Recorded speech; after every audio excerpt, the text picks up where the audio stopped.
y'all? It's Dawson from D&D TV. I'm joined by our Blog Talk Radio co-host, Miss D, and we're going to talk real quick about this Uganda passing the anti-gay homosexual act bill. Ms. D, this bill has been in the works for a long time, and actually the West did not think that they were going to go through with passing the bill, but just today they went ahead and passed the anti-homosexuality bill, which basically, let me read to you what the bill states. Life imprisonment for gay sex, including oral sex. Life imprisonment for aggravated homosexuality, including sex with a minor while HIV positive or while HIV positive. Life imprisonment for living in a same-sex marriage. 7 years for attempting to commit homosexuality. Between 5 and 7 years in jail or $40,000 fine, or both for promotion of homosexuality. While this may be surprising to some who support these type of measures, let's see, Uganda has a poor class. In fact, they're deeper than poor. They're in poverty, living in shanty poor. Correct. There are no jobs in Uganda. The government is corrupt and crooked. Okay? Mm-hmm. That's another thing that's going on in Uganda. Yeah. They got the AIDS epidemic, HIV has gone rampant. Exactly. Okay? You know what I mean? You're dealing with poor, impoverished, uneducated people who are starving, okay? Make probably less than $1 a day, if that. Exactly. And the government of Uganda has nothing better else to do Exactly. but find all the homosexuals and throw them in jail, because somehow that is going to solve all of Uganda's problems. Yes. I don't get it, Dawson. I'm lost. I'm completely lost too, because you mentioned the HIV/AIDS rate over there, and we must, point out that the U.S. sends $400 million annually over to Uganda to help with the efforts of HIV/AIDS, and I can get onto what they're doing here in America, but that's what they're sending there. So President Obama's administration did release a statement, basically stating, and I'm paraphrasing, that they're deeply saddened by this, and that this is a step backwards for Uganda. And U.S. National Secretary Advisor Susan Rice stated that no one should be discriminated against or punished for who they are or whom they love. A sad day for Uganda and the world. And that just basically speaks to what you said. Out of everything that's going on in Uganda, with AIDS, with poverty, I mean, we can go a whole hour or more on poverty within Uganda.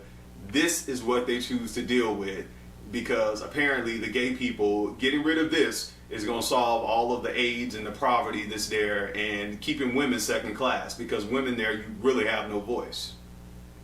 Exactly. I mean, from my understanding, and I just looked it up, about 67% of the population live in poverty. Correct. Yep. Okay, there are no jobs, there is no economic growth, there is no education, no universal education system, no universal health system. In fact, Uganda is surviving by the mere aid that other countries are sending there. Yep. Food, medical stuff. But these people in the government that can't figure out how to get a working economy in that country, can't figure out how to educate their population, all they're doing is sitting back and taking handouts from other countries, have nothing better else to do until torture their population. Exactly. I mean, and how about they stop some of these men that are running around raping these women? I mean, the only thing I agree with them on is no, grown men should not be having sex with minors. Correct. Whether it's a girl or a male. Correct. And no, people should not be transmitting the AIDS virus to their partners or other people, knowing that they're infected. But I don't even know how they would be able to prove that. I mean, it's just Exactly. It's so far spread. Exactly. Okay, other than that, everything else is pointless. And I would just really would like governments around the world before they get to passing these laws to really take time to evaluate what the point of the law is. Correct. Is it going to make the country better? Is it a solution to a problem? Because a lot of times we get new laws, new legislation for just to have a new law or new legislation. It really does no good anybody. Yep. You're absolutely right, Miss D. And as I was looking, I got both things. I got the laptop, got the Apple, got everything working here because a lot of people are taking on the social media because this has been such a brewing topic for months now, basically almost years, because we knew it was leading up to this with Uganda passing the anti-homosexuality bill.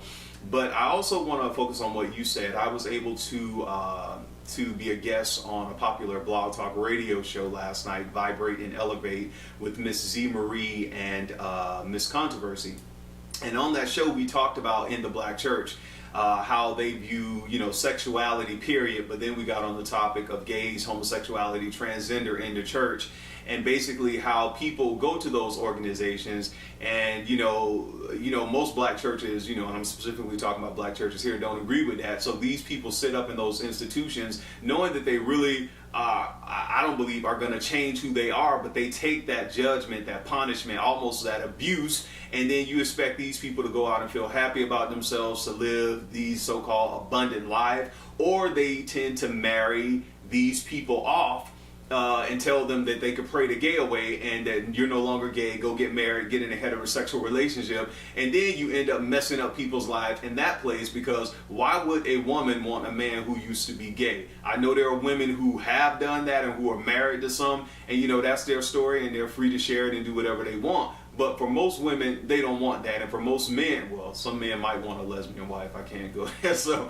but all right. Hey, I'm just being honest. Some men might, a lady. Men, that's not a big thing with men. But, strictly in the black church, when we talk about women, that seems to be an issue. But, Ms. D, what do you think about that? To me, when I thought about the Uganda issue and how they're so adamant to attack gays, it reminded me of the black church because, every one Sunday or 2 Sundays out of a month, you're going to hear that y'all going to hell. You weren't born that way. This is not right. Get with a woman. Let me change you. God will change you and set you up straight. But when you get him married to a female or get her married to a man and they cheat with what's innate with them, they're not going to cheat with the opposite sex. They're going to cheat with the same sex. So basically, you set that marriage up to fail.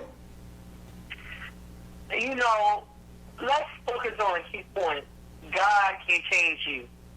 Fine. If God can change you, let God change him. Correct. Okay? Correct. And you mind your business. Okay? You believe that God can change people, and you put people in hell and judging them. 2 totally different things. You can have the belief that you don't agree with homosexuality, that you can believe that they're not born that way.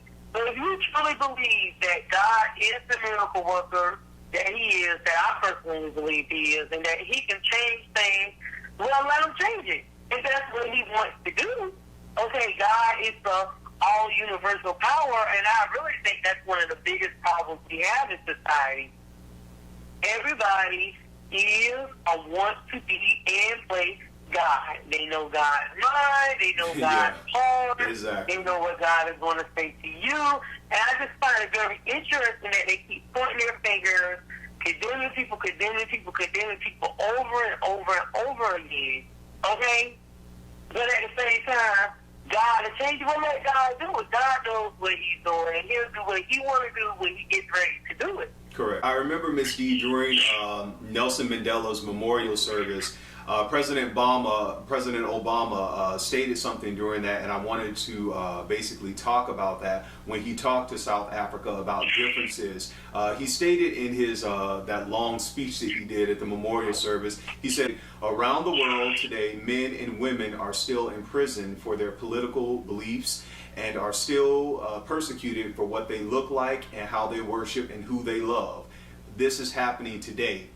And basically, that was something that kind of stuck out to a lot of people because he was over in, in South Africa doing the memorial service, basically telling, the people who were there, the lawmakers and stuff, that, if you want to follow in Nelson Mandela's footsteps, a lot of things has to change, including the way you view other people and how they love, how they worship, and how they believe. And I think that a lot of times when people have, and you can have as much passion, zeal, enthusiasm about your religious belief, but everybody does not have to agree with my beliefs in order for me to work with them, to communicate with them, or to deal with them. And that seems to be a problem here in the West, and even over in Africa and around the world, that if you don't think like me, you don't agree like me, I can't, work with you or communicate with you. Right. And that's a problem. That's the way it is now. And it's the same way that it is with politics. But I wanted to end with a quote by a Ugandan gay activist, Keisha Jacqueline. She said, "I'm officially a criminal for being a lesbian, and that's something I have no control over." And that's basically, the sentiment for people in Uganda who are gay, lesbian, or whatnot. They feel that now, just because of who they are criminal, and if they act upon it, or if it's found out, that judgment, through the laws there are going to now take place. So I do think that it's a sad day for Uganda, but definitely this is it's really sad. So thank everybody for listening. Thank you, Ms. D. Join us weekly on Blog Talk Radio Show. And this is something we definitely will talk about later on in the future. But until then, we have more stuff to come. Say goodbye to the people, Ms. D. Thanks for tuning in. Yes, thank you for tuning in. Until next time, take care of yourself and each other. Peace.